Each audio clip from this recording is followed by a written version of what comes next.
এইরকম সয়াবিনের একটা রেসিপি থাকলে নিরামিষ ভাত, রুটি, লুচি, পরোটা সবার সঙ্গেই কিন্তু জমে যাবে। তো চলুন, নমস্কার, আমি দেবশ্রী, আমার চ্যানেল কুক উইথ দেবশ্রীতে সকলকে স্বাগত জানাই।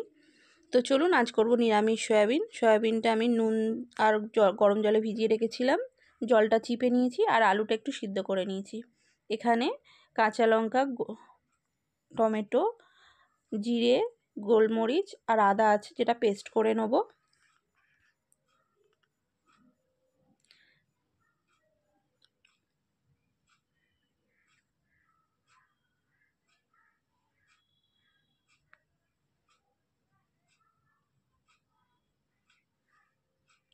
তো তেল গরম করে নিয়েছি আমি, এর মধ্যে দিয়ে দেবো বেটে রাখা, ফোড়ন দেবো শুকনো লঙ্কা আর তেজপাতা। খুব সহজ এই রেসিপিটা, আর খুব সুস্বাদু কিন্তু, আর সয়াবিন তো হেলদি বটেই। এবার পেস্ট করে রাখা মশলাটা সম্পূর্ণটাই দিয়ে দেব তেলের মধ্যে।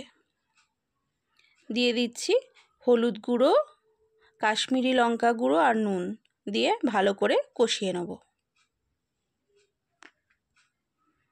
এটা কাশ্মীরি লঙ্কা গুঁড়োটা অপশনাল, আপনারা চাইলে দিতেও পারেন, নাও দিতে পারেন। আমি শুধুমাত্র রঙের জন্য দিয়েছি, তো আপনারা চাইলে নাও দিতে পারেন। মশলা থেকে তেল ছেড়ে গিয়েছে, এবার সয়াবিনগুলো দিয়ে খুব ভালো করে কষিয়ে নেব যতক্ষণ না ভাজা ভাজা হয়ে যাচ্ছে সয়াবিন আর মশলাটা।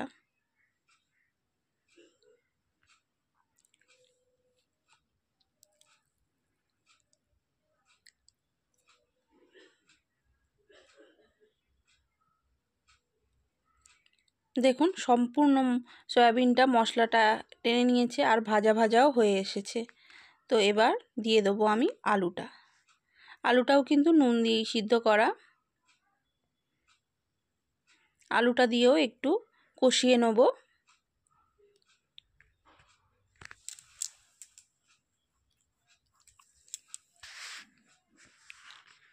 আলুটা দিয়েও কষিয়ে নেওয়া হয়ে গেছে। এবার অল্প অল্প জল দেব।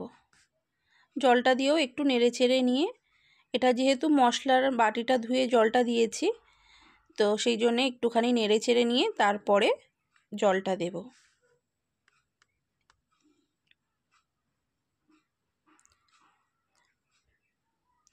এবার যতটা পরিমাণ ঝোল রাখতে চাইবেন সেই হিসাবে জল দেবেন। তা আমি মাখাও করব না, আবার খুব ঝোলও করব না, সেই হিসাবে জল দিয়ে দিয়েছি। একটুখানি ধনে পাতা দিয়ে দিচ্ছি।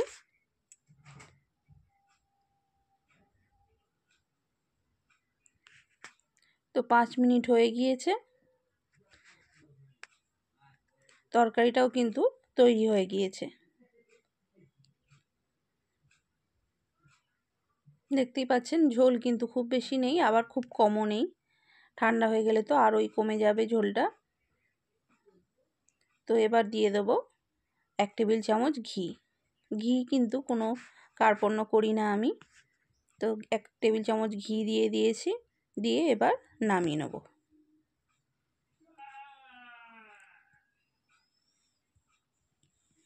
তো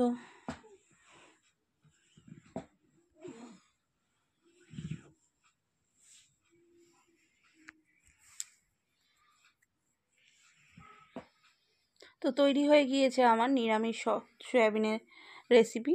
তো রেসিপিটা যদি ভালো লাগে অবশ্যই কিন্তু লাইক শেয়ার করবেন আর সাবস্ক্রাইব করে আমার পাশে থাকবেন। আর দেখতেই পেলেন কিন্তু কত সহজে আর কত তাড়াতাড়ি হয়ে গেল রেসিপিটা। তো চলুন, আজকের মতো টাটা, দেখা হবে অন্য কোনো দিন অন্য কোনো নতুন রেসিপির সঙ্গে। টাটা।